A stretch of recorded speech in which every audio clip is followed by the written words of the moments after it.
नमस्कार, आप देख रहे हैं सी न्यूज भारत। मैं हूं आपके साथ ज्योति श्रीवास्तव। वक्त हो गया है अलीगढ़ बुलेटिन का। अलीगढ़ बुलेटिन में पहली खबर अलीगढ़ मुस्लिम विश्वविद्यालय से सामने आई है, जहां एएमयू छात्र सफदर अली की कुत्तों के झुंड ने नोच नोच कर निर्मम हत्या कर दी, जिसकी घटना पूरी सीसीटीवी में कैद हो गई। वहीं अलीगढ़ अखिल भारत हिंदू महासभा ने प्रेस वार्ता के दौरान हिंदू प्रत्याशी का समर्थन करने की बात कही है। वहीं अलीगढ़ से खबर सामने आई है, जहां रोडवेज बस की ब्रेक फेल होने से इलाके में हड़कंप मचा। बस के नीचे दबे युवक की मुश्किल से बची जान। ऐसी ही तमाम खबरों पर विस्तार से करेंगे चर्चा। अलीगढ़ मुस्लिम विश्वविद्यालय परिसर में एएमयू छात्र नेता के कुत्तों के झुंड के द्वारा नोच नोच कर निर्मम हत्या कर दी गई है। पूरी घटना कैंपस में लगे सीसीटीवी कैमरे में कैद हो गई है, जिसके बाद इलाके में हड़कंप मचा हुआ है। कुत्तों के झुंड के द्वारा की गई निर्मम हत्या को लेकर पुलिस के द्वारा पूरे मामले की जांच पड़ताल करने की बात कही है। फिलहाल पुलिस के द्वारा शव को पोस्टमार्टम के लिए भेज दिया गया है और आगे की कार्यवाही में जुट गई है। जानकारी देते हुए बताया गया कि सफदर अली थाना सिविल लाइन क्षेत्र के रहने वाले हैं, जिनके ऊपर कुत्तों के झुंड ने हमला कर दिया था, जिससे उनकी मौत हो गई थी। आज सुबह 7:30 बजे के आसपास पुलिस को सूचना मिली कि यूनिवर्सिटी के अंदर एक शव पड़ा हुआ है। सूचना पर तत्काल पुलिस मौके पर पहुंची तथा फील्ड यूनिट और डॉग स्क्वाड को बुलाया गया। मृतक की पहचान सफदर अली के रूप में हुई है, जो कि थाना सिविल लाइन का ही निवासी है। आसपास के सीसीटीवी फुटेज जब देखे गए तो ये ज्ञात हुआ कि सुबह 6 6:30 बजे के आसपास ये वहीं घूम रहे थे, तभी कुत्तों का एक समूह इन पे आकर हमला किया, जिसकी वजह से ये नीचे गिर गए। 10-12 कुत्ते इन पे अटैक करते रहे, संभवतः जिसकी वजह से इनकी मृत्यु हुई। परंतु फिर भी मृत्यु का स्पष्ट कारण जानने के लिए बॉडी पोस्टमार्टम के लिए भिजवाई गई है। मौके पे शांति व्यवस्था कायम है और इसमें वैधानिक कार्रवाई प्रचलित। अलीगढ़ से सी न्यूज संवाददाता संजीव शर्मा की रिपोर्ट। अलीगढ़ अखिल भारत हिंदू महासभा ने हिंदू महासभा कार्यालय पर एक पत्रकार वार्ता का आयोजन किया। पत्रकारों को संबोधित करते हुए हिंदू महासभा के राष्ट्रीय प्रवक्ता अशोक पांडे ने कहा कि हिंदू महासभा निकाय चुनाव में भागीदारी नहीं ले रही है, इसलिए जो भी हिंदूवादी सोच, हिंदूवादी विचार का प्रत्याशी होगा, उसका खुल करके समर्थन किया जाएगा। उन्होंने समाज के सभी वर्गों के व्यक्तियों से निवेदन किया, जातिगत एकजुटता दिखाकर हिंदू समाज को विभाजित करने का प्रयास न करें, अपना मत रखें, अपनी आवाज उठाएं, परंतु चुनाव के समय एकजुट होकर एक ही हिंदू को समर्थन कर जिताएं। उन्होंने कहा कि समाजवादी पार्टी और बहुजन समाज पार्टी के प्रत्याशियों के भ्रम में ना रहें। उनका लक्ष्य है किसी भी तरह से उनके समुदाय का व्यक्ति जीते, और वोटिंग के समय वह दोनों एक हो जाते हैं। उनके समुदाय के जितने भी प्रत्याशी होते हैं, वह जीतने वाले प्रत्याशी के साथ खड़े हो जाते हैं। यही सोच हिंदू समाज को लानी होगी, तभी हिंदू समाज का मेयर अलीगढ़ में बन सकेगा। सर, आज जो प्रेस कॉन्फ्रेंस रखी, किस संबंध में रखी है, क्या उद्देश्य है? अलीगढ़ नगर निगम के जो चुनाव होने वाले हैं, उसके संदर्भ में अखिल भारत हिंदू महासभा की तरफ से आज ये प्रेस कॉन्फ्रेंस बुलाई गई है। हिंदू महासभा का मानना है कि नगर निगम का जो भी पदाधिकारी चयन होकर के आए, वो हिंदुत्ववादी विचार का हो। हिंदुत्ववादी विचार का व्यक्ति जब विकास करेगा तो उसकी जो है परिदृश्य अलग होगा।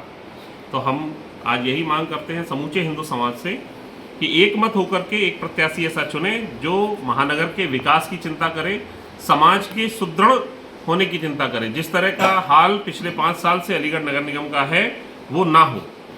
आपसी फूट किसी भी तरह की सामने नहीं आनी चाहिए। और मैं समाज के उन सभी लोगों से अनुरोध करता हूं जो सामाजिक ठेका लेकर के इस चुनाव को बिगाड़ने की कोशिश कर रहे हैं, हिंदू समाज को बांटने की कोशिश कर रहे हैं।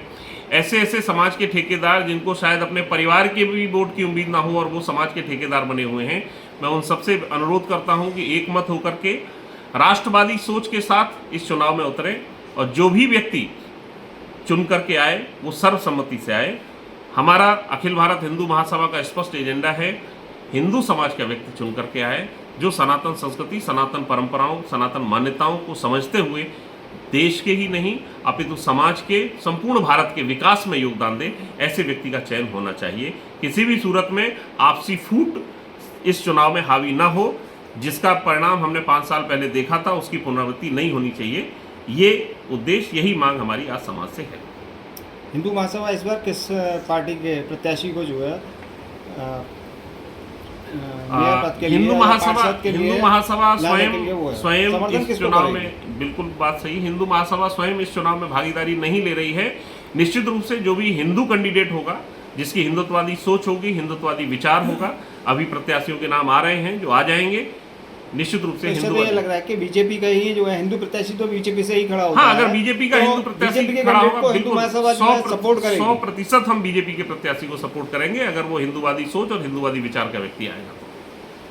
सर किसी भी पार्टी का हो सकता है? अगर वो हमारे विचारों से, हमारे उद्देश्य से बिल्कुल साथ चलने को तैयार है तो हम उसको भी मौका देंगे। अलीगढ़ से सी न्यूज़ संवाददाता संजीव शर्मा की रिपोर्ट। अलीगढ़ 12 सैनिक कॉलेज सोसाइटी द्वारा सन 1947 से लगातार शिक्षा के क्षेत्र में अपना योगदान दे रही है और लाखों छात्र सोसाइटी द्वारा संचालित श्री वाष्णेय महाविद्यालय अलीगढ़ से अपनी उच्च शिक्षा पूर्ण कर चुके हैं। शिक्षा के क्षेत्र में श्री वाष्णेय महाविद्यालय अलीगढ़ का नाम बहुत उच्च स्थान पर है। प्रेस को संबोधित करते हुए सोसाइटी के अध्यक्ष सीए अतुल कुमार गुप्ता ने बताया कि अभी तक श्री वाष्णेय महाविद्यालय अलीगढ़ में स्नातक एवं परास्नातक पाठ्यक्रम ही 12 सैनिक कॉलेज सोसाइटी अलीगढ़ के क्षेत्र में अपना योगदान दे रही थी, परंतु अब प्राथमिक शिक्षा के क्षेत्र में भी अपना योगदान प्रदान करने जा रही है। सचिव सीए गौरव वाष्णेय ने प्रेस को संबोधित करते हुए अवगत कराया कि मुझे हर्ष हो रहा है कि 12 सैनिक कॉलेज सोसाइटी अलीगढ़ निरंतर शिक्षा के क्षेत्र में कार्य कर रही है। इसी कड़ी में शीघ्र ही श्री वाष्णेय बाल विद्यालय, जो कि नर्सरी से कक्षा 5 तक प्रथम चरण में शुरू किया जा रहा है। ये बाल विद्यालय सीबीएसई से मान्यता प्राप्त कर 2024 से शिक्षण कार्य शुरू कर दिया जाएगा। इसका निर्माण कार्य समाज के सहयोग से किया जाएगा। 12 सैनिक कॉलेज सोसाइटी के अंतर्गत संचालित होने वाले श्री वाष्णेय बाल विद्यालय का निर्माण कार्य हम 18 तारीख मंगलवार प्रातः 8 बजे से शुरू करेंगे। इसका शिलान्यास होगा, उस दिन भूमि पूजन होगा। उस कार्यक्रम में हमने समाज के सभी लोगों का आह्वान किया है, उनको आमंत्रण दिया है, निमंत्रण दिया है कि वे लोग आएँ और अपने हाथ से ही इस बाल विद्यालय की शिलाएँ रखें। हमने 3 तरह की शिलाएँ वहाँ पर रखवाई हैं, स्वर्ण शिला, रजत शिला और कांस्य शिला। परिवार की और अपने भावनाओं को ध्यान में रखते हुए समाज के लोग आगे आएंगे और उन शिलाओं को पूजकर इसका शिलान्यास करेंगे।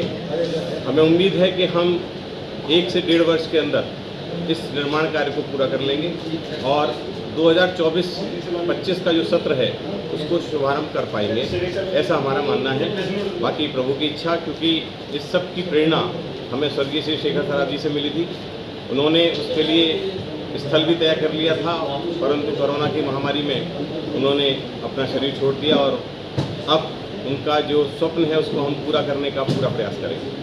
वैसे लोगों का जिस तरीके से स्तर आप जानते हैं कि अपने बच्चों को लग्जरियस स्कूलों में पढ़ाते हैं, क्या इसका स्तर आप किस तरह का रखना चाह रहे हैं? देखिए, लग्जरियस स्कूल वाले जो थीम है वो बिल्कुल डिफरेंट है।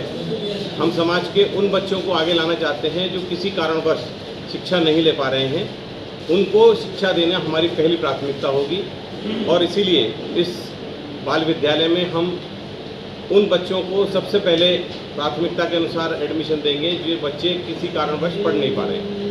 तो उन बच्चों को पढ़ाकर उनको आगे बढ़ाना, उनके भविष्य को संवारना, ये हमारी पहली प्राथमिकता है। बाकी सभी के लिए समान प्रवेश प्रक्रिया रहेगी। समय बताएगा कि हम इसको किस स्तर तक लेकर जा पाएंगे। समाज का विद्यालय है, उस समाज के लोग बच्चों के लिए, उनके जो मेधावी छात्र होंगे उनके लिए कुछ बिल्कुल निश्चित रूप से मेधावी छात्रों को और ज़्यादा प्रोत्साहन देने के लिए हम उनकी फीस में कंसेशन या उन्हें प्रोत्साहन के रूप में प्रोत्साहन राशि, स्कॉलरशिप वगैरह भी देंगे।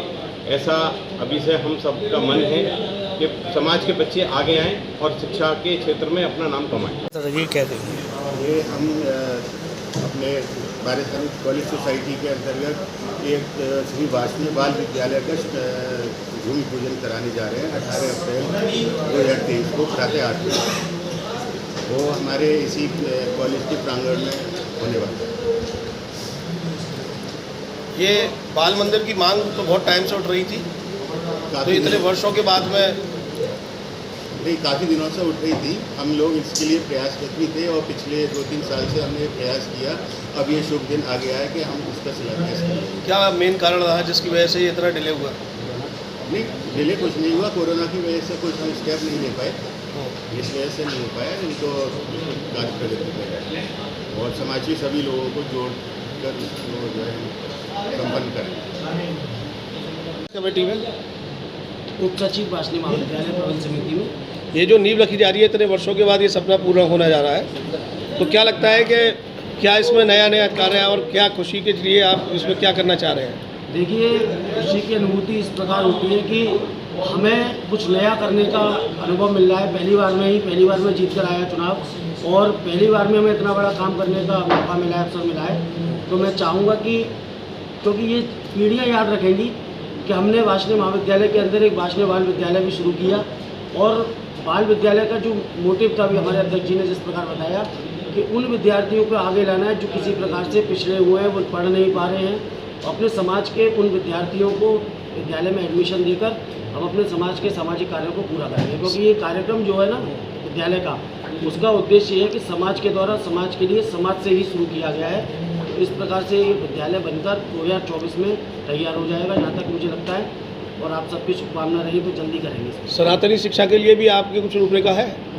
सनातनी शिक्षा सबसे बड़ी चीज़, देखिए मैं आपको बता दूं कि पाठ्यक्रम जो हमारा है उसके अंदर अगर सनातनी शिक्षा है तो उसको भी जोड़ा जाएगा। कहीं भी हम सनातन से दूर नहीं, हम खुद सनातनी हैं और सनातन धर्म के बारे में हम बचपन से पढ़ते आए हैं। राम की कहानी हमने पढ़ी, कृष्ण की कहानी हमने पढ़ी, तो वो हमारे से कहीं दूर नहीं है। छात्र आप जैसे हो जाएंगे, मतलब हम मान के चलें? हम जैसे छात्र रहेंगे तो अच्छा ही होगा। अलीगढ़ से सी न्यूज़ संवाददाता संजीव शर्मा की रिपोर्ट।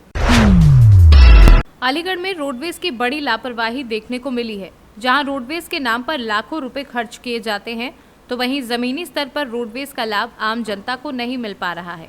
यही कारण है खटारा रोडवेज की बसों की वजह से हर रोज सड़क हादसे होते हैं और आज भी गनीमत रही कि कोई बड़ा हादसा होने से टल गया। दरअसल जिला अलीगढ़ के रोडवेज बस स्टैंड पे, जहां चौराहे पर रोडवेज बस की ब्रेक फेल होने के बाद इलाके में हड़कंप मच गया। जैसे ही रोडवेज बस पुल के नजदीक पहुंची तो रोडवेज बस की ब्रेक फेल हो गई। इस दौरान ब्रेक फेल होने से एक युवक रोडवेज बस के बोनट के नीचे दब गया। स्थानीय लोगों द्वारा बमुश्किल युवक की जान बचाई गई, जिससे जिला चिकित्सालय में भर्ती कराया गया है, जहां उसका इलाज जारी है। मौके पर मौजूद राहगीर के द्वारा रोडवेज की ब्रेक फेल होने पर मौके से एक युवक की जान बचाई गई है। क्या नाम है आपका? विपिन सक्सेना। कहाँ रहते हो? मैं तारसोल। आपने क्या घटना देखी थी अभी? रोडवेज बस में ब्रेक फेल हो गए थे और वो आगे को आ गई थी ढलान पे। उसने ब्रेक लगी नहीं और ये बस उसमें ड्राइवर था? ड्राइवर तो जभी तो आई है गाड़ी जब ड्राइवर था उसमें। अच्छा। ब्रेक लगे नहीं और टिल्ली से वो टकरा गई। टिल्ली का तो बिल्कुल कचुम्बर हो गया और ये भैया दब गए उसमें, बोनेट में। जो आगे बोनेट होता है क्या होता है उसमें दब गई। तो घायल हो गए? ये घायल है, इनके चोट लगी है बैक में। तो आप यहाँ मलकान से लेके आए हो? हाँ। राहगीर हैं आप? हाँ। तो आपने खुद अपनी आंखों से देखा था ये मामला? हाँ। अलीगढ़ से सी न्यूज़ संवाददाता संजीव शर्मा की रिपोर्ट। पूरा मामला जिला अलीगढ़ का है, जहां आईजी अलीगढ़ के द्वारा अतीक अहमद व उसके भाई की हत्या के बाद पुलिस कर्मियों को अलर्ट रहते हुए सुरक्षा व्यवस्था की दृष्टि से मुस्तैद रहने के आदेश दिए हैं, जिससे किसी बड़ी अनहोनी अप्रिय घटना पर लगाम लगाने में अलीगढ़ पुलिस कामयाब हो सके। इसको लेकर पुलिस के द्वारा लगातार सड़कों पर अपनी मुस्तैदी दिखाई जा रही है। वहीं आईजी अलीगढ़ से जब बातचीत की गई तो उनके द्वारा जानकारी देते हुए बताया गया कि ईद का समय है, लोगों को जागरूक करने के साथ साथ पुलिस व्यवस्था दुरुस्त करने के आदेश दिए गए हैं। साथ ही उनके द्वारा जानकारी देते हुए लोगों की भीड़ ईद की वजह से सड़कों पर नजर आ रही है। अलीगढ़ में हालात सामान्य हैं। क्या नाम है आपका और किस तरीके से अलर्ट है आप? मेरा नाम पारिशा मिश्रा है। मैं डिप्टी डायरेक्टर दिव्यांगजन हूँ, अतिरिक्त प्रभारी जिला दिव्यांगजन सशक्तिकरण अधिकारी। यहाँ सेक्टर मजिस्ट्रेट के रूप में मेरी ड्यूटी इस क्षेत्र में लगाई गई है और अलर्ट पूरा इस समय रखा जा रहा है। पूरे क्षेत्र का भ्रमण किया जा रहा है ताकि जो घटना घटित हुई है उसके लिए शांति व्यवस्था बनाई रखी जा सके जिले में। ये सभी अवगत हैं कि जो अतीक अहमद जी जो है उनकी हत्या कर दी गई है तो अज्ञात हमलावरों द्वारा, तो उस क्षेत्र में शांति व्यवस्था को सही से बनाया जा रख सके, उस संदर्भ में ये तो आप अलर्ट है। कहाँ पर है वो? मेरी ड्यूटी ये जो फैज़ गेट है क्षेत्र जहाँ पे हम खड़े हुए हैं और जो शमशाद मार्केट है वहाँ से भी अभी मैं दौरा कर आई हूँ। अलीगढ़ मुस्लिम विश्वविद्यालय का क्षेत्र आता है ये जो क्षेत्र सबके सेक्टर मजिस्ट्रेट में बटी हुई है उस क्षेत्र में हमारी लगी हुई है। तो उस क्षेत्र का हम लगातार भ्रमण कर रहे हैं जिससे कोई भी अप्रिय घटना घटित ना हो। शांति व्यवस्था को कायम जी जी, शांति व्यवस्था को कायम रखने के लिए। अलीगढ़ से सी न्यूज़ संवाददाता संजीव शर्मा की रिपोर्ट। पूरा मामला थाना दिल्ली गेट क्षेत्र स्थित इंदिरा नगर का है, जहां एक स्वास्थ्य कर्मचारी ड्यूटी से वापस आकर अपने कमरे पर खाना बनाने की तैयारी कर रहा था। तभी अचानक उसकी पत्नी अपने प्रेमी के साथ आकर उसके साथ मारपीट करती है, उसकी हत्या करने का प्रयास करती है और लहूलुहान अवस्था में उसे छोड़कर मौके से फरार हो जाती है। किसी तरह पड़ोसी आकर घायल पति को थाने लेकर पहुंचते हैं, जहां से स्थानीय पुलिस उसे इलाज के लिए जिला अस्पताल भेज देती है और पीड़ित पति की तहरीर पर आगे की कार्यवाही में जुट जाती है। वहीं स्वास्थ्य कर्मचारी पीड़ित पति भुवनेश कुमार ने जानकारी देते हुए क्या कुछ बताया है, आइए आपको सुनवाते हैं। क्या नाम है आपका? भुवनेश कुमार। कहाँ रहते हो आप? मैं इंदिरा नगर। क्या काम करते हो आप? मैं लोधा हॉस्पिटल में STS हूँ, सीनियर ट्रीटमेंट सुपरवाइजर। मैं टीवी का पूरा प्रोग्राम देखता हूँ। आज क्या हुआ था आपके साथ? आज 2 लोग और एक लेडी जो कि मेरी वाइफ थी और एक लड़का था रोहित पांडे, जो मेरे घर आए हैं, आके मेरे से मारपीट की है। और तीसरा बंदा मुंह पे कपड़ा बांध के उसने धक्का मारा मेरे। रोहित पांडे ने मेरे सिर में बोतल मारी और मेरी गर्दन पकड़ी, मोबाइल मेरा फोड़ दिया है। सारी चीज़ बहुत बुरी तरह मारा है, मेरे बहुत सिर में दर्द हो रहा है और मेरी बहुत ज़्यादा तबीयत ख़राब है। वजह क्या थी मारपीट? वजह ये है कि मेरा केस चल रहा है। मैंने अभी 1-1.5 महीने पहले केस डाला है इनके ऊपर 494-109 का। इसने पुनर्विवाह कर लिया है रोहित कुमार पांडे से, मेरी वाइफ ने, और जो कि वसुंधरा कॉलोनी में रह रही है। मैंने पुलिस द्वारा भी ये कहा है, पुलिस भी जांच करने के लिए गई है। पुलिस ने भी यही चीज़ पाई है कि रोहित कुमार पांडे उसके साथ रहता है, लेकिन मेरी कोई नहीं मानना। ना कोर्ट में कोई सुनवाई हो रही, ना कहीं कोई सुनवाई हो रही। और कहाँ चोट आई है आपके? मेरे सिर में चोट है, मेरा ये मुँह में दांत तोड़ दिया है और आपके गर्दन ये पकड़ के मस्की गई है और ये यहाँ इस कंधे में चोट है। मारने का प्रयास किया जाता है? मारने का प्रयास किया जाता? मारने का, बोतल मारी है मेरे सिर पे। या फिर इसकी शिकायत थाने में की थी आपने? आई थी, पुलिस आई थी घर पे, फ़ोटो खींच के ले गई है। आप क्या कार्रवाई चाहते हैं? मैं कार्रवाई उनके ऊपर जिसने मेरे साथ जो किया है उस पूरी कार्रवाई चाहता हूँ। अलीगढ़ से सी न्यूज़ संवाददाता संजीव शर्मा की रिपोर्ट। फिलहाल अलीगढ़ बुलेटिन में बस इतना ही। देश और दुनिया की बाकी खबरों के लिए आप देखते रहिए सी न्यूज़ भारत।